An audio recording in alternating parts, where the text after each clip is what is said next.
Guess I'm not sure I'm ready to make this one yet, but I'm gonna give it a shot. We'll see how it goes. One of the things I want to work on my channel is sharing my true reality, sharing my personality and being open, and sharing what's behind the scenes in the life with you. And so today, taking the time to share something a little bit more difficult in the life for me recently. I made a video a few months ago about being in a relationship. I have a girlfriend, and now that relationship is over. I am no longer in that relationship, and now that relationship is over. We broke up, and today I'm going to talk you through my feelings, where I'm at, and what I'm thinking in terms of the channel, kind of how it impacts the channel. Let's get to it. This is my second real relationship I've ever been in. I call it a second real relationship because I've gotten in some relationships and had some very short-lived issues that came up that didn't last. So, if it's a less than a week relationship or not officially coined a relationship, I'm not qualifying it here. This was a normal, longer than week lasting relationship. So, second real official relationship, and it's the first one I've had since I started the channel. I had another one back in 2016 or so, a couple years before I started the channel, and so yeah, this is the first real one, and gives me an opportunity, I guess, to update you and make a video about it, share my thoughts, and give you some insights into my reality. It did take me a little bit to make this video. Not making this video instantaneously, it's a few weeks, because it was extremely challenging to deal with, and I just didn't feel like I was ready to make a video about it. I'm at that point where I'm still not sure, but I felt like I should probably put my thoughts into words and share that with you sooner, because I don't even know why. Because I wanted to share, I guess, the freshest, most strong feeling that I felt like I could put together in a video. And I have a tendency to laugh and to smile at difficult and painful things. That's something that's kind of been my thing for a long time. So you may see some difference in terms of my facial features, my reactions versus like the sentiment on the inside. But that's how it goes. Just giving you a heads up on that front. And that's one thing I want to work on, is being openly and genuinely and honestly me.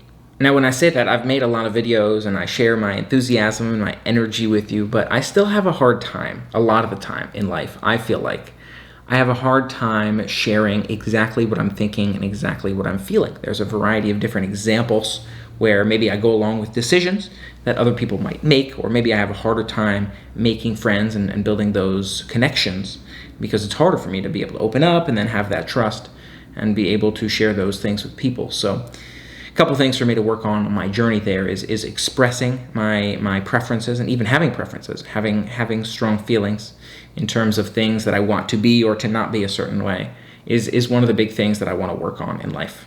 I've been thinking about this recently, and I think one thing that helps me work on that and appreciate that is realizing that we only have so much time. And it may sound like a dark thought, but there's a beauty of life in the way that we all have so many opportunities, unique situations and realities we could go, and really there's no right or wrong decision. You just have to make decisions and live with those decisions and move through your life, right? Making a decision is the best thing one can possibly do. And when I think about life and decision making, I try to think through the lens, a very logical lens of, when I'm 80 years old, regret minimization, right? Jeff Bezos does that. When I'm 80 years old, what am I going to look back on and regret? If I do this thing or if I don't do this thing? And most times, people will regret they are not trying something that they were really enthusiastic or excited about. And that's really, I feel like, one of the big reasons I started my channel. And one of the reasons I wanted to make this video is trying to share more of that openness and that self with you, and just seeing how it sticks in order to move towards that goal and that lens that I have of being an entertainer and sharing my realities with you, whether it be funny sometimes, maybe heartfelt at other times, but hopefully always something that you can look at and feel a connection to, and positive and uplifting. So back to the relationship, I feel like we did have some differences. I think she is a fantastic person, really, really incredible person, and I hope we're able to continue to communicate and stay in touch.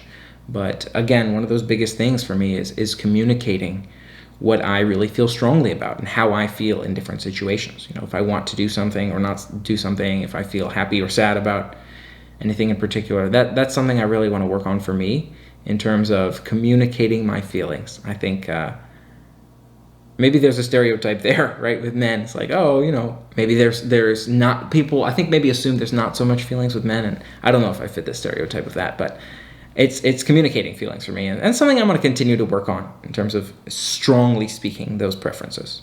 So tying those two pieces together, not really openly speaking my preferences or feelings sometimes, as well as having a hard time trusting and communicating and therefore building a lot of strong relationships and strong network. I feel like sometimes I just internalize things and I hold things to myself that lead me to stake too much in a very limited number of people or a very limited number of relationships, right? As opposed to think about maybe a car, right? If you think about a car, instead of having all the air surrounding this doesn't make sense. This is a bad example.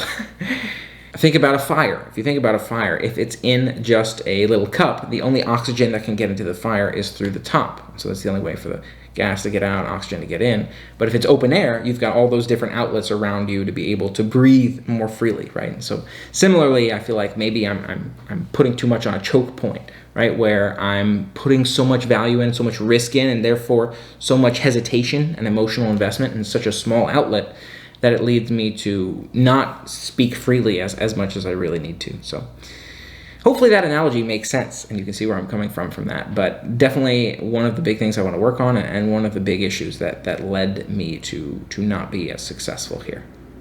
It's kind of ironic, I feel like, to not speak my feelings, to have this fear of losing something or hurting someone, to a point where I let things get so bad or extreme that I can cause those same issues, right? Where I cause that loss or that damage. But that's something that I've learned. And I think the beauty in life is being able to learn lessons and look for the positive and have positive takeaways from every experience. And that is a positive lesson. I think I learned many lessons she taught me many lessons from her. But that's a big one that I'm going to work on is realizing the importance of really being me and openly being me. Another challenge with this is I don't have a lot of outside hobbies in order to fill up some of that time to try to help my mind not stress too much about this one particular situation, about the breakup. And, I don't have a lot of activities that I go out and participate in. Obviously, there's not a lot of physical things happening right now still in terms of like meetups or events. But I also spend a lot of my time, normally, at least I was spending a lot of my time making videos. So pretty much all my free time would go to videos. So I've got work, I've got videos, and that pretty much covers life right there, right? There's so much one has to take care of too in terms of getting groceries and eating and all those other necessities, sleeping. It can be a lot to try to balance those two. So it's tough to not have those hobbies, to have that uplifting or that shift in mindset to help me realize that everything's going to be all right at particular times. So ironically, I've been watching a lot of TV. So some of the things that we used to do together, like watching some TV, like some reality TV shows. I am excited by the idea of reality TV shows, hoping someday I can find myself in one of those shows. I think that'd be really exciting. But yeah, I've been watching a lot of those to try to take my mind to a different place, to a more positive place, and also put things in scale, in reference, in perspective, to realize that there's a lot of life ahead of me, and I'm young, and we'll see, right? Life has a lot more ahead of it, so see what happens. Another component of this is the videos. As I talked about, a lot of my free time went to video making. I've been making less videos lately. I've talked about wanting to be slower with my video schedule, and this is another one of those things with that heavy emotional weight to it that makes me want to slow down that video schedule and continue to keep it slow until those exciting creative ideas come to me that I really want to make. And so I'm sticking with that for now, where I'm giving myself the space and the mental energy to rest and recover and to process and to not worry too much, because this is a long game with making videos, and it's something that I am passionate about and want to continue to do for a long term. So I don't want to overwork myself in a short term, and I want to make sure that every video is exciting to me and hopefully exciting to you. So that's where I'm at in terms of the video scheduling and why I want to maybe stay slow with the videos right now. But again, ties into that difficulty of what's my other hobby, what's my other time-consuming item. So it's been a lot of TV. It'll be a journey to continue to work at that and see what else comes up in the life. But we'll see how things go. I brought my tissues here just in case I'd need them in the making of this video. And I guess I feel fortunate that I didn't need them in the making of this video. You know, it's been a rough period of time, but I'm glad I was able to hopefully effectively communicate my point here and let you know how I'm feeling, let you know about that breakup, and let you know what I'm thinking in terms of life ahead. Staying slow on that video schedule, figuring out that relaxation, the hobbies and such that I enjoy, maybe continuing to watch some TV. And I'm sure at some point I'll get back to the exciting, creative video ideas like the superheroes or the music or whatever that'll allow me to jump back into that passion as well. But that's where I'm at right now in terms of everything. And if there's anything I didn't touch on that you wanted to hear me touch a little bit more on, let me know your thoughts in the comments below. Or if you have any other thoughts, feel free to drop them in the comments below. Thanks so much for helping me make it an amazing day. And it's important to remember that every day is an amazing day. Something I've been doing a lot of in the last few days. I get up, I look at myself in the mirror, and I feel that gratitude. I think about the things that I'm thankful for, about my channel, being able to share it with you, about being able to breathe, about being able to move and speak, and all the gifts that I have and that we have. And so it's really important to feel that gratitude and to lift yourself up too, right? And look in the mirror and say to yourself, you know, I am awesome, I am fantastic, I do the best I can, you know, I'm proud of the decisions that I've made or where I've gotten myself. Two things that really hit home for me, especially lately. So back to the point being, don't forget to make it an amazing day for yourself too, right? And that is a choice. So look for the silver lining, look for the positivity in everything you do. Don't forget to hit that subscribe button and ring the bell to stay informed for more positive, uplifting, fun Dave Face activities in the days to come. So excited to continue to be on this journey of life with you. Let me know what your thoughts are. Do you like to hear some of what I'm feeling, what I'm thinking behind the scenes, or what other stuff do you prefer? And I look forward to sharing more with you real soon. Until next time, play on.